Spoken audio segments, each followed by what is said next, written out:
అద్భుతమైన మాటలు ప్రభా. 6 మాటలతోనైనా మాతో మాట్లాడారు తండ్రి. ఇదిగోనైనా 7వ మాటగానైనా నీ బిడ్డను ప్రభా నీ సిలువు చాటున మరుగుపరుచుండగానైనా నీ జ్ఞానంతో నింపండి ప్రభా. అలాగే నాయన వినగల చెవులను గ్రహించగల ఆత్మను కూడా నేను మాకు అందరికీ దయచేయమని యేసు నామములో అడిగి వేడుకుంటున్నాం నా పరమ తండ్రి. ఆమేన్ ఆమేన్. హల్లెలూయా. తాగారా? ఈ సమయము మరి ఆ దైవజనులు జాన్సన్ గారికి ఈ సమయాన్ని అప్పగిస్తున్నాను. చాలా క్లిష్టమైనటువంటి సమయాన్ని జాన్సన్ గారికి అప్పగించడం జరిగింది. ముగించడమే కాదు, మనమందరినీ ఉజ్జీవపరుస్తాడు, విశ్వాసం నడిపిస్తాడు. కాబట్టి అటు ఇటు అన్నిటిని తీసుకొచ్చేసి మనం బలపరిచేటువంటి దేవుడు అలాంటి ప్రతిష్టమైనటువంటి వాక్యాన్ని ఇచ్చాడు. హల్లెలూయా హల్లెలూయా. ప్రార్థన చేసుకుందాం. మహాపరిశుద్ధుడ, ప్రేమగల తండ్రి, దయగల యేసయ్యా, నీకు లెక్కలేని స్తోత్రమును చెల్లిస్తున్నాం. ఈ దినము నా ప్రభువా, ఈ సిలువు ధ్యానములో నా ప్రభువా నిమిత్తమ తండ్రి, మీరు ఏర్పాటు చేసుకున్నటువంటి 6 మందిని కూడా నా ప్రభువా, నీ బిడ్డలు నా తండ్రి మీరు చక్కగా నిలవబెట్టి నా ప్రభువా, ఆ సిలువలో నా ప్రభువా మీరు చేసిన ప్రతి కష్టమునకు, ప్రతి ప్రార్థనకు, ప్రతి వాక్యమునకు నా తండ్రి నాయన మీరు వేసినటువంటి ఆ కేకలకు నా ప్రభువా నాయన ఈ దినము స్థిరపడి నా ప్రభువా ఏర్పాటు చేసిన 6 మంది బిడ్డలను బట్టి నీకు ప్రత్యేక వందనము తెలియజేస్తున్నాను దేవా.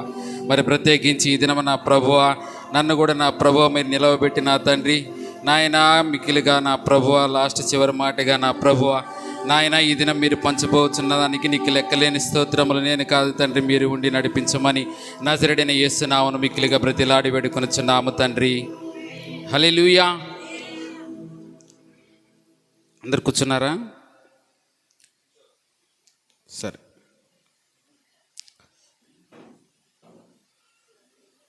అందరికీ దేవుని పేరిట ప్రత్యేక వందనం తెలియజేస్తున్నాను. ఈ దినం నేను ఒక ప్రశ్న అయిపోతున్నాను మీకు. నేనైతే చాలా చిట్టా ప్రిపేర్ చేసుకొచ్చాను, కానీ నాకు ఇచ్చినటువంటి టైం దేవుడు 20 నిమిషాలు. కానీ దేవుడు నిన్ను నన్ను కూడా ఈ దినము నువ్వు ఎలా మరణించబోతున్నావని అడుగుతున్నాడు. చెప్పగలుగుతారా మీరు ఎవరైనా? నేను చాలా సంక్లిష్టంగా ఉన్నాను, తొందరగానే ముగిస్తాను. నువ్వు ఎలా మరణించబోతున్నావు అని అడిగితే ఎవరైనా చెప్పగలుగుతారా? చెప్పలేరు. కానీ చెప్పాలి మనం, ఎందుకంటే దేవుని యొక్క పరిచర్ను మనం సాగిస్తున్నాను. ఆ ప్రశ్నను మీ యొక్క మనసులో వేసుకోండి. లాస్ట్లో మీకు అందరికి కూడా ఒక క్వశ్చన్ ఉంటుంది. ఎందుకంటే దేవుడు ఇచ్చినటువంటి ఆయన ఇచ్చినటువంటి మిక్కిలి ఏకాగ్రతగా ఆయన ఎందుకు వచ్చి ఈ 7 మాటలను ఆయన పలికాడో, ఆయన కోసంగా కాకుండా తండ్రి యొక్క చిత్తాన ప్రకారంగా ఈ లోకానికి వచ్చి నా పాపములను పాప విమోచన జరిగించేదానికి పరిశుద్ధుడిగా ఈ లోకానికి వచ్చి మనిషి కుమారుడిగా వచ్చి మనిషికి ఏ నిద్ర ఉందో, ఏ లేమి ఉందో, ఏ ఆకలి ఉందో, ఏ దప్పిక ఉందో, ఏ శ్రమ ఉందో, ఏ ఇబ్బంది ఉందో, ఏ కష్టం ఉందో అన్నీ తెలిసిన వ్యక్తిగా ఉండి ఆయన పరిశుద్ధుడిగా పరలోకమునకు పోయిన తండ్రిగా కనిపిస్తున్నాడు నీకు నాకు. ప్రియ దినమా నేను ఒక చిన్న బ్రదర్ని గురించి మీతో ఏకీభవిస్తాను. ఆయన వేద పుస్తకమా అని చెప్పి తిరిగి రాని నిధివా అని చెప్పి ఒక పాట రాశాడు ఒక ఆయన ఎవరంటే బ్రదర్ జీజా గారు. ఆయన చివరి దినాల్లో దేవుడు, నేను ఎందుకు చెప్తున్నానంటే యేసయ్య చివరి దినాల్లో పలికిన మాటలు కాబట్టి ఈ బ్రదర్ కూడా జీజా బ్రదరు దేవుని యొక్క పాటలు చాలా పాటలు పాడారు. ఆయన చివరి దినాల్లో ఆయన ఏ విధంగా రెడీ అయ్యాడంటే, ఆయన పరిచర్య చేసేటప్పుడు పాస్టర్ ఏ విధంగా అయితే వెళ్ళి మంచిగా హెడ్ బాత్ చేసుకొని మంచి డ్రెస్ వేసుకొని పౌడర్ పూసుకొని మంచిగా ఎలాగ తయారవుతాడో అలాగ తయారయ్యాడంట.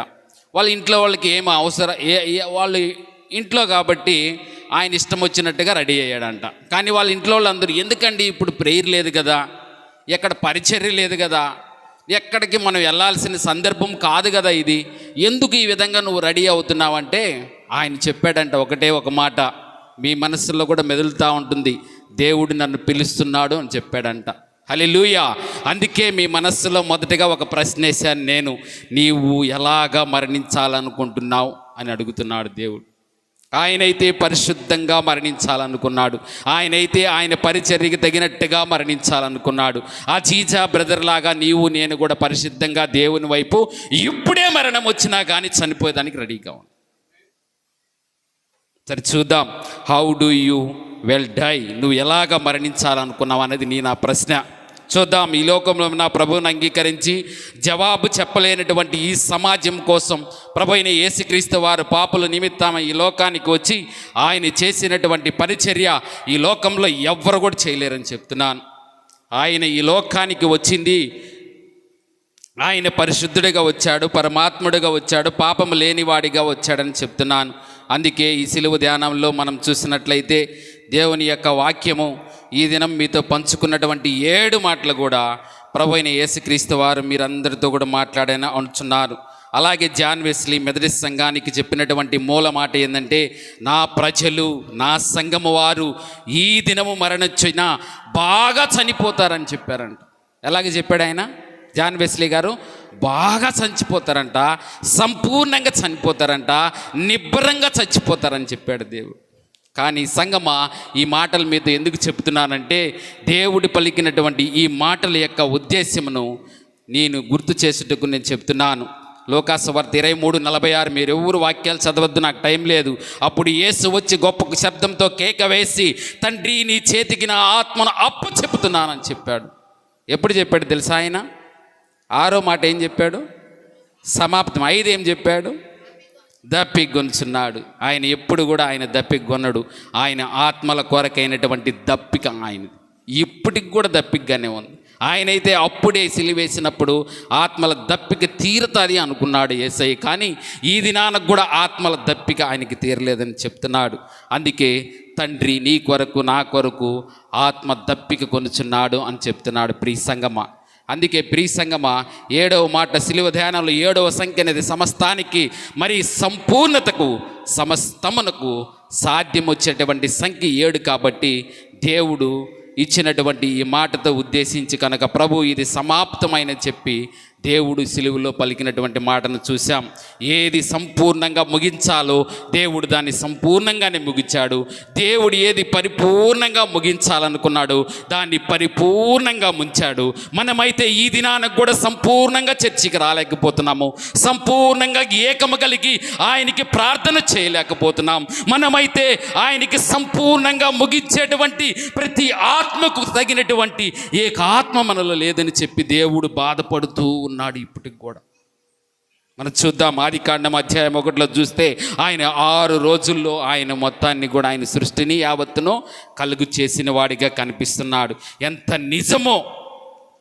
దేవుడు ఈ లోకానికి మనిషి కుమారుడిగా వచ్చి మానవ శరీరాన్ని ధరించాడనేది 100% గ్యారంటీ. ఆయన చనిపోయింది కూడా గ్యారంటీ. చాలామంది చెప్తున్నారు ఆయన సిలువ మీదకి వెళ్ళి ఆయన మూర్ఛ చెంది ఏం చెందాడంటే, ఆయన మూర్ఛ చెంది సొమ్మసిల్లి మన లాంగ్వేజ్లో, అప్పుడు ఆయన ఆ సొమ్మసిల్లటం ద్వారా మాత్రమే ఆయన తీసుకెళ్ళి సమాధుల్లో పెట్టారని, ఆయన మరలా లేచారని దుష్ప్రచారం జరిగినప్పటికి కూడా దేవుణ్ణి అంగీకరించినటువంటి సంపుటాలు బైబిల్ గ్రంథంలో ఇప్పటికి కూడా ఏకముగా కనిపిస్తూ ఉన్నాయి ప్రియ సంగమా. అందుకే యేసుక్రీస్తు మరణం అనేది నేను ఈ దినం మీతో పంచుకున్నది వాస్తవీకరణం. అలాంటిది యేసుక్రీస్తు మరణము వాస్తవీకరణం. ప్రపంచంలో ఉన్నటువంటి ఏ మనుష్యుడు కూడా ఈ లోకానికి వచ్చి మనుషుల కోసం చనిపోయినటువంటి వ్యక్తి కానీ మనుషులు కానీ ఎక్కడా కనిపించలేదు. ఈ ప్రపంచం మొత్తం మీద ప్రభువైన యేసుక్రీస్తు వారు మాత్రమే కనిపిస్తున్నారు. క్రీస్తు మరణం ఒక భ్రమ కాదు, క్రీస్తు మరణం ఒక చెప్పుకున్నటువంటి ఒక స్టోరీ, నిజమైన సత్యం. నేనే మార్గం, నేనే సత్యం, నేనే జీవం అని చెప్పాడు దేవుడు. అందుకే శరీరంలో ఉన్నప్పుడు మనిషి ఎలాగ దప్పికొంటాడు దేవుడు కూడా అలాగే దప్పికొన్నాడు. శరీరంతో ఉన్నప్పుడు మనిషి కుమారుడు ఎలాగ ఆకలి కొని ఇప్పుడు దాకా ఎన్ని డ్రింక్స్ మనం తాగామో అలాగే తాగి ఉంటాడు ఆయన.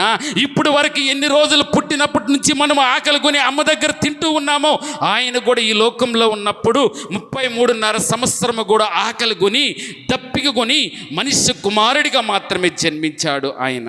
ఆయన మనిషి కుమారుడిగా జన్మించినటువంటి మహనీయుడు అని చెప్తున్నాను ఈ దినం ప్రభు అయిన యేసుక్రీస్తు. ఒక మనిషి భావోద్గీతాలు ఎలాగ ఎక్కిరిస్తాయో, బాధ ఎలా ఉంటుందో, శ్రమ ఎలా ఉంటుందో, దుఃఖం ఎలా ఉంటుందో, కలిమి ఎలా ఉంటుందో రుచి చూసిన వాడు నా యేసు. మనకైతే చిన్న కష్టానికి, ఇబ్బందికే, ఇరుక్కే, శ్రమకే చర్చికి రాము, పరిచర్యకి రాము, దేవునంటే ప్రార్థన చేసేదానికే మొహమాట పడే రోజులు వస్తున్నాయి. ప్రియ సంగమా, దేవుడు చెప్తున్నాడు, దేవుని రాకడ సమీపిస్తుంది గనక బైబిల్ లేకపోయినా బైబిల్ వచనాలని మైండ్లో ఉండాలని చెప్తున్నాడు దేవుడు. చూద్దాం. కనుక ఆయన వాస్తవిక మనిషి కనుక ఆయన మరణం, క్రీస్తు మరణం 100% గ్యారంటీ. గ్యారంటీ రుజువు అది. అలాగే మనం చేస్తున్నటువంటి పరిచర్య కూడా గ్యారంటీగా ఉండాలని చెప్తున్నాడు దేవుడు. రోమా ప్రభుత్వము 19వ అధ్యాయంలో ఉంటుంది. మీరు ఎవరు చదవద్దు. 19:33లో యేసు నొద్దకి వచ్చేంటే వాళ్ళంతా కూడా ఆయన కానీ చనిపోకుండా ఉంటే ఆయన కాళ్ళు విరగ్గొట్టైనా చంపాలనుకున్నారంట ఆయన్ని. వాళ్ళ చేతిలో చచ్చేదానికి వచ్చాడా ఆయన? నీ నా పాపము కోసం వచ్చినాడు, నీ నా ద్వేషము కోసం వచ్చాడు. నువ్వు చేసినటువంటి కంటితో, చూపుతో, కళ్ళతో, నోటితో, శరీరముతో, మనసుతో, హృదయముతో చేసిన ప్రతి పాపానికి ప్రాయచిత్తము కలిగేదానికి ప్రభువైన యేసుక్రీస్తు వారు కాల్చిన ప్రతి రక్తపు బొట్టు నీకు నాకు గుర్తుండాలి సంగమా అని చెప్తున్నాడు యేసయ్య ఈ దినం. ఆయనది వాస్తవిక మరణం మొదటిది. మార్కు సువార్త 15:44లో కూడా పిలాతు ఇంతలో అసలు చనిపోయాడా లేదా వెళ్ళి చూడండి. పిలాతుకు కూడా భయం వేస్తుందంట. ఆయన దేవుడు కుమారుడు కదా, తిరిగి వస్తే నా మీద ఏదైనా జరుగుతుందని అంటే ఆయనకి ఒక ప్రశ్న వచ్చింది. ప్రశ్న కాదు, ఆయనకి ఒక ఆలోచన వచ్చినట్లుగా మనం చూస్తున్నాం ప్రియ సంగమా. అందుకే మొదటిది ఆయన యొక్క మరణము వాస్తవిక మరణం అనేది మీ జ్ఞాపకం చేస్తున్నాను. ఆయన మరణములో వాస్తవం ఉంది. ఆయన మరణములో ప్రార్థనాపూర్వకమైనటువంటి మరణము, ఆయన మరణము వాక్యానుసరమైనటువంటి మరణము, ఆయన మరణము అమ్మా నాన్న గుర్తు చేసేటువంటి మరణము, ఆయన మరణము క్షమించే మరణము, ఆయన మరణము పాప క్షమాపణని సిలువలో తొక్కిన మరణము. ప్రియ సంగమా, ఎందుకు చెప్తున్నా? 4 మాటలు అన్నాడు కదా ఆయన, నా దేవా నా దేవా నన్ను ఎందుకు నీవెలా విడనాడితివి. విడనాడకపోతే ఏమైనా తెలుసా? ఈ జాన్సన్ గాడు ఇక్కడ ఉండేవాడు కాదు. ఈ సునీల్ అయ్య గారు, ఈ చెర్రయ్య గారు, ఈ జేమ్స్ అయ్య గారు, ఇంకా ఇక్కడ ఇస్సాకయ్య గారు, వీళ్ళందరినీ కూడా దేవుడు విడనాడకపోయి ఉంటే మనకు పడుతుంది అక్కడ దండన. అందుకే దేవుడు తండ్రి ఎప్పటికి కూడా ఎడవని వాడికి కనిపిస్తుంది. ఆయన మరణములో ప్రార్థన ఉంది, ఆయన మరణములో వాక్యం ఉంది, ఆయన మరణములో సత్యం ఉంది, ఆయన మరణంలో శక్తి ఉంది, ఆయన మరణంలో నిబ్బరం ఉంది, ఆయన మరణంలో సంపూర్ణమతో ఉంది. యోహాను సువార్త 10:17-18లో నేను దాన్ని మరలా తీసుకుంటున్నాను, కానీ నా మరణమును నేను పెట్టుచున్నాను. ఇందువల్లనే నా తండ్రి నన్ను క్షమించున్నాడు. ఎప్పుడు నా ప్రాణము తీసుకొనలేడు ఎవడు కూడా ఈ లోకంలో, ఎవడికి అసాధ్యము కాదు.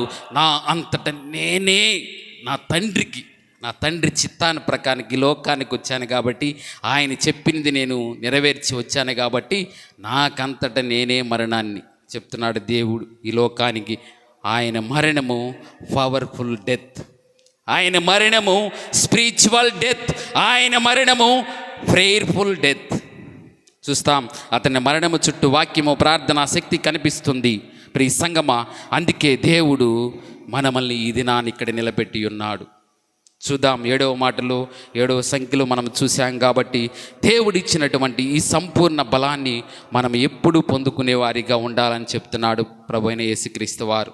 ప్రియ సంగమా, ఆయన మరణము వాస్తవం అయితే ఆయన ఎవరి కోసము ఈ లోకానికి వచ్చాడంటే, హెబ్రీయులకు రాసిన పత్రిక 2:9 చూస్తే, దేవుని కృప వలన ఆయన ప్రతి మనిషిని కొరకు ఆయన మరణమును అనుభవించినట్లుగా, అందులో నీ కొరకు నా కొరకు ఆయన మరణించినట్లుగా కనిపిస్తుంది ప్రియ సంగమా.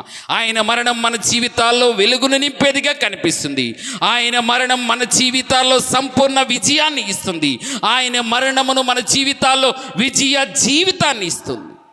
రెండోది చూస్తాం, క్రీస్తు మరణము నిబ్బరముతో కూడినటువంటి మరణం. తండ్రి, నా ఆత్మను నీ చేతికి అప్పచెప్తున్నా. నిబ్బరం ఉండాలి మనం. క్రైస్తవులంట చాలామంది చనిపోయేటప్పుడు వాటిని వీటిని ఏటిని ఆలోచించరంట.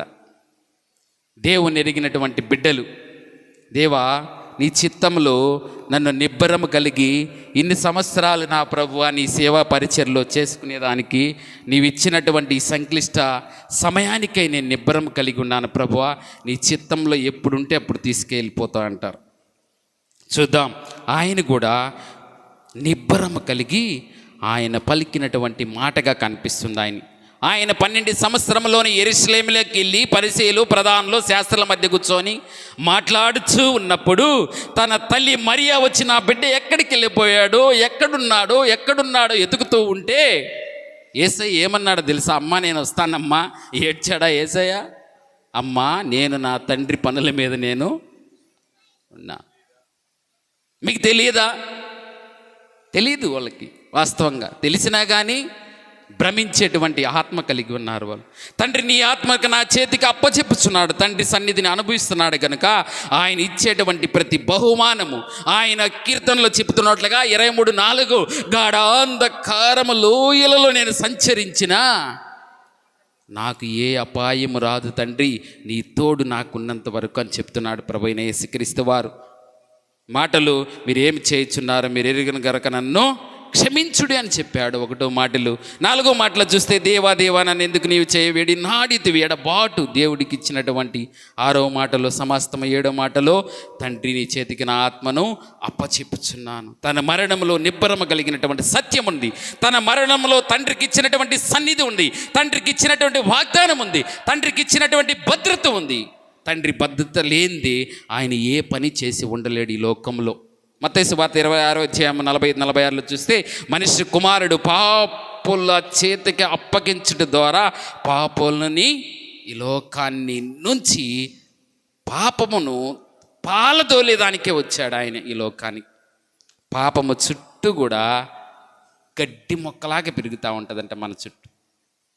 దేవుడు చెప్తున్నాడు పాపుల చుట్టూ ఇలాగా గడ్డి మోస్తున్నట్టు నీ చేయి చాసి ప్రభువా, నీ చెయ్యి సంపూర్ణత కలిగినటువంటి తండ్రి, నీ చెయ్యి కనికిరమ కలిగినది యేసయ్యా, నీ చెయ్యి జాలి కలిగినది యేసయ్యా, నీ చెయ్యి ఎప్పటికి కూడా ఎవరు నిన్ను దూషించినా, ఎవరు ఇన్ని హేళన చేసినా నా కోసం నీ కోసం ఈ లోకం కోసం ఆయన కార్చిన ప్రతి రక్తపు బొట్టుకు మనం ఇవ్వాల్సినటువంటి అమ్మ అక్క చెల్లి ఆయన ఏదో ఒక రోజు తప్పక నీవు నేను చనిపోవాల్సింది.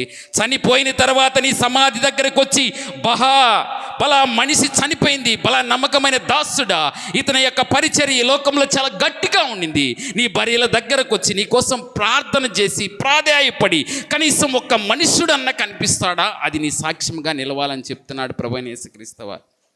దేవుడు వాస్తవిక మరణం చెందాడు. నీవు నేను కూడా వాస్తవము కలిగి నిబ్బరము కలిగినటువంటి మనసు కలిగి దేవుని వైపు చూసేటువంటి సమాజంలో ఉండాలని చెప్తున్నాడు. డిఎల్ మోడీ ప్రసంగంలో అంటాడు, మరణించాక పరలోకం నన్ను పిలుస్తుంది అంటున్నాడంట ఆయన. మరణించిన తర్వాత పరలోకం నన్ను పిలుస్తుంది అంటున్నాడు డిఎల్ మోడీ గాడు. నువ్వు నేను ఏమంటాం? మరణించిన తర్వాత పరలోకమా పాతాళమా అని అనేది నాకు అనుభవం రాకూడదని చెప్తున్నాడు. పౌలయ్య గారు అంటున్నాడు కదా, నా మట్టుకు నేనైతే బ్రతుకుట క్రీస్తే, చావైతే నాకు చాలా లాభం అన్నాడు. కానీ మనమైతే కనీసము నటిస్తున్నామేమో అలాగా. ఆయనైతే నిజంగా చెప్తున్నాడు, నిక్కచ్చిగా చెప్తున్నాడు. అనేక శ్రమలు పొందాడు. యేసు తర్వాత శ్రమలు పొందిన ఈ లోకంలో వ్యక్తిగా కనిపిస్తున్నాడు పౌలయ్య గారు. 3వది యేసుక్రీస్తు మరణము ఇష్టపూర్వకమైన మరణముగా కనిపిస్తుంది. తనంతటా విల్లింగ్ డెత్ అండి. ఎవరైనా నా దగ్గరికి వచ్చి నేను చంపుతానంటే గమ్మగా ఉంటాము, నన్ను కనీసం తప్పించుకునేదానికైనా ప్రయత్నిస్తాం. కానీ దేవుడు గెస్తమని తోటలో అతని చెమట రక్తపు బిందువు ప్రతి రక్తపు బొట్టుకి ఇలివిచ్చింది ఆ సిలువ. ప్రతి రక్తపు బొట్టుకి ఆ సిలువే గజగజ వణికింది. ఆ గల్గత కోట మొత్తము కూడా సంచరించిన ప్రతి జీవి కూడా భయపడి ఉంటుంది. యేసు యొక్క ఆ కన్నీటి బిందువు జారి పడతాను. ఈ సంగమా గిన్నెలో నుండి ఆ గిన్నెలో ఏముందని, తండ్రితో ఎడబాటు ఉందని, అది త్రాగడానికి మనసు రాకుండా, తండ్రి నుండి ఎడబాటు అవుతుందని మనసు రాకుండా యేసయ్యా అయ్యా నీ చిత్తమైతే ఈ గిన్నెని నా వద్ద నుండి తొలగించు అంటున్నాడు. ఎందుకు తెలుసా? అది తొలగించు. ఎందుకు తొలగిస్తున్నావు ప్రభు అంటే క్వశ్చన్ మనం వేసుకుంటే, అది తొలగించకుండా ఆయన తాగాడు అనుకోండి, నీకు నాకు మరణశిక్ష తప్పదు. నువ్వు చేసిన పాపం, నేను చేసిన పాపం, నువ్వు చేసిన పనికి, నేను చేసిన పనికి, ఈ లోకం చేసిన ప్రతి పనికి ఆయన మనసు అయితే బాధపడింది. కానీ యేసయ్య అంటున్నాడు, ఏమి నీకిచ్చిన మనసు ఎక్కడికి పోయింది అంటున్నాడేమో బహుశా తండ్రి యేసుతో. నేను నీకిచ్చినటువంటి మనసు నా ప్రజలకు ఇస్తున్నాడు అంటున్నాడు యేసు ఒప్పుకొని. చూసారా, అందుకే యేసుక్రీస్తు ప్రార్థనకు తన తండ్రి జవాబిచ్చినది, నా కుమారుడా ఈ గిన్ని తొలగించమంటావా? తొలగిస్తాను. తొలగిస్తే ఈ జాన్సన్ గాడు నరకానికి పోతాడేమో, తొలగిస్తే ఈ గోన్ సునీల్ డాక్టర్ అయ్యగారు నరకానికి పోతాడేమో, ఈ చెర్రి నరకానికి పోతాడేమో, ఈ స్తుతి ప్రార్థనలో ఉన్న ప్రతి అక్క, ప్రతి తమ్ముడు, ప్రతి చెల్లి నరకానికి పోతాడేమని ఆ చిరకని వదులులేక ప్రాధేయపడుతున్నాడంట. అటు తండ్రి సైడ్కి, ఇటు మన సైడ్కి ఆయనకి ఎంత బాధ చూడండి మీకు. ప్రిసంగమా, మరణించిన వాడు ఈ లోకానికి ఇడ్డూర్పుగా ఎవడొస్తాడో ఆయన ఒక సవాల్ ఇస్తున్నాడు. నాలో పాపం ఎవరుందని మీరు ఎవరైనా కానీ ప్రతిష్ట చేయలేడు. ఎవడికి దమ్ము లేదు, ధైర్యం లేదు. అందుకే పగడాల ప్రవీణ్ గారు కూడా ఏప్రిల్ 16వ తేదీన క్రైస్తవులకి ఇడ్డూరముగా క్రైస్తవులకు జరుగుతున్నటువంటి అన్యాయాన్ని, ఈ లోకానికి నా బిడ్డలు శ్రమిస్తున్నారని ఘోషను ఆయన ఈ దినములో సుప్రీంకోర్టుల్లో వేసినటువంటి లాకి ఎవ్వరు లాయర్లు కూడా రాక భయపడితే ఆయనే లా చేస్తానన్నాడు. అందుకే బహుశా ఈ సమాజం ఆయన్ని ఖండించింది, ఖడ్గించింది, చంపింది, భక్షించింది.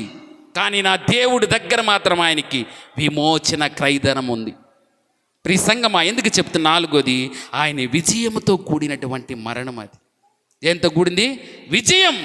విజయోత్సవముతో నా దేవుడు, నా రాజు, నా యేసు అంటున్నాడు పగడాల ప్రవీణ్ గారు. ఆయన నా రాజు అంటా ఉంటే నా ఎంటుక నాకు అలాగే చివ్వున లేస్తుంది.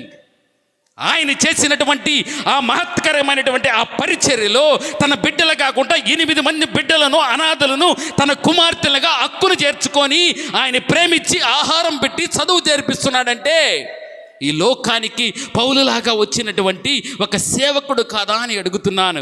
ఎవరండి అనాథలకి అన్నం పెట్టేది? ఎవరండి అనాథలకు ఆశ్రయం ఇచ్చేది? ఎవరండి తన కుమారులుగా, తన కుమార్తెలుగా తన బిడ్డల్ని హక్కును చేర్చుకునేది?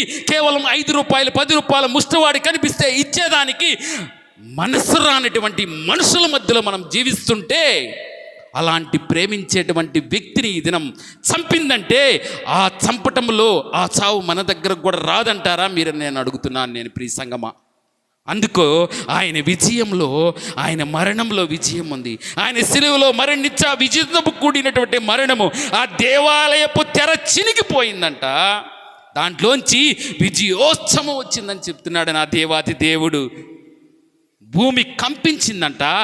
రాళ్ళు ఒక బండ పెట్టి, బాంబు పెట్టి పేలిస్తే ఎలాగా విస్ఫోటనం చెందుతాయో రాళ్ళు, ఆ విధంగా రాళ్ళు చెల్లా చెదరైనాయంట. సమాధుల్లో ఉన్నవారు లేచి దేవునికి స్తోత్రములు చెప్పారంట. నీవు నేను కూడా దేవుని రాకడ సమీపించినప్పుడు నీ సమాధి, నా సమాధి కూడా తెరవబడి ఆయన నామాన్ని గణపరిచేదిగా, ఆయనకి విజయోత్సవం ఇచ్చేదిగా ఉండాలి కదా అని చెప్తుంది ప్రియ సంగమా. ప్రకటన గ్రంథం 1:8 నేను మొదటి వాడిను, కడబట్టి వాడిను. ఆయన మరణము విజయముతో కూడినది. ఆయన మరణము తన ఇష్టపూర్వకంగా చనిపోయినటువంటి మరణము. ఆయన మరణము నిబ్బరము కలిగినటువంటి మరణము, సత్యముతో కూడినటువంటి మరణము. ఆయన మరణములో సంపూర్ణత ఉంది అని చెప్తున్నాడు దేవుడు. ఆయన మరణములో వాస్తవికత ఉంటుందని చెప్తున్నాడు దేవుడు. ప్రియ సంగమా, దేవుడు నాకు ఇచ్చినటువంటి ఈ సమయాన్ని బట్టి దేవునికి ఎలలేదు స్తోత్రములు చెల్లిస్తూ, మనము కూడా ఈ లోకంలో వాస్తవముగా, మనము కూడా ఈ లోకంలో రూఢిగా చీము నెత్తురు కలిగినటువంటి క్రైస్తవులుగా కనీసం బ్రతకాలన్నది నా యొక్క ఆలోచన ఈ దినాల్లో. ఎందుకంటే ఎవరొచ్చి మన ఇంటి మీదకి దొమ్మెత్తారో, ఎవరొచ్చి మనల్ని పరిచర్యకు పోయినప్పుడు కొట్టుతారో, ఎవరొచ్చి మనం చంపుతామన్నారో, చెర్రీ పాస్టర్ గారు చెప్పారు కదా ఇందాక, ఏ క్షణం ఎప్పుడైనా రావచ్చు నీకు నాకు. దానికి మనం ఎలా ఉండాలో తెలుసా? రెడీగా ఉండాలి. యేసులాగా రెడీగా ఉండాలి. చెరకను పుచ్చుకొని, తండ్రి నీ చిత్తమే తండ్రి, నీ చిత్తము నేను సాగిస్తాను. ప్రియ సంగమా, దేవుడిచ్చినటువంటి ఈ మంచి సమయానికి దేవుడికి వెళ్ళలేదు స్తోత్రములు చెల్లిస్తూ చిన్న ప్రార్థనతో నేను ముగిస్తాను. బంగారు తండ్రి నా యేసయ్యా,